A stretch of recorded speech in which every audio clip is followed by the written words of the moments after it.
Ever wondered how sound can actually be seen? Today, we're going to build a visual volume indicator from scratch. The core chip we'll start with is the LM386 audio power amplifier. Its job is to take the tiny signal picked up by the microphone and amplify it dozens of times, providing enough audio voltage for the display circuit.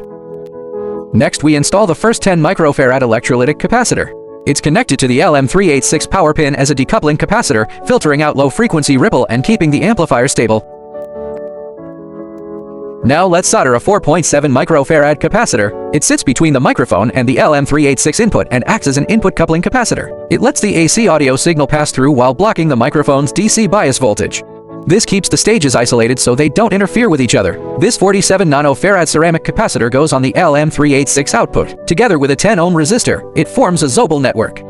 Its job is to suppress high-frequency oscillations and keep the amplified signal clean. Next comes another 10 microfarad capacitor. This one works as an output coupling capacitor. It passes the amplified audio signal to the next stage while blocking any DC component. That way, the next driver chip stays safe. Now we move to the source of the sound, the electric condenser microphone. Inside, there's a diaphragm and a field effect transistor. They convert sound vibrations into tiny voltage changes. When soldering, remember the polarity, the longer lead goes to the positive side. The third 4.7 microfarad capacitor is used for microphone power decoupling. It's connected across the microphone power supply to filter out noise. This makes the sound pickup cleaner and more sensitive. Now let's move on to the display section. First, solder a 20 kilo ohm resistor.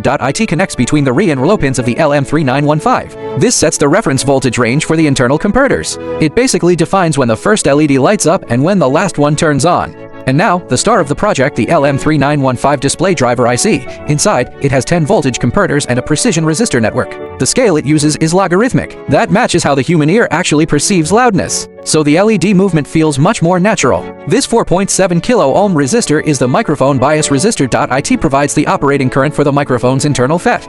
Without it, the microphone wouldn't function properly. A 2.2 kilo ohm resistor is connected between specific pins of the LM386. This sets the gain of the amplifier. Here we keep the default gain that helps keep the signal from distorting. A 0.1 microfarad ceramic capacitor is placed across the LM3915 power pins. It works as a high-frequency decoupling capacitor. It removes high-frequency noise and keeps the LED display stable. Next, let's solder the LEDs. We use 25mm LEDs, 6 red, 6 yellow, and 8 green. They are arranged according to the LM3915 output sequence. When the audio signal changes, the LEDs light up step by step like a bar graph, creating a really cool sound wave effect. Finally, we install the power supply. We use two 3.7-volt lithium batteries in series. They power the circuit through a battery holder and terminals, even though the circuit was originally designed for 5 volts. About 7.4 volts from the batteries works perfectly fine. Plus, battery power makes the project portable. It even works great as a desk decoration.